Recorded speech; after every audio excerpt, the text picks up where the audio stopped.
أنا أحبك يا شهر الخير لأنك أحلى أيامي. أحب أزور أحبابي وأخوالي وعمامي. أنا أحبك يا شهر الخير لأنك أحلى أيامي.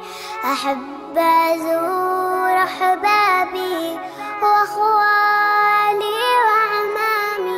يا محلى الصوم مع أهلي و5 فروض يا صلي.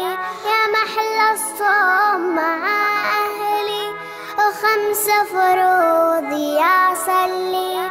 وأمسك مصحفي وأقرأ أدعي ربي اغفر لي. أنا أحبك يا شهر الخير يا رمضان.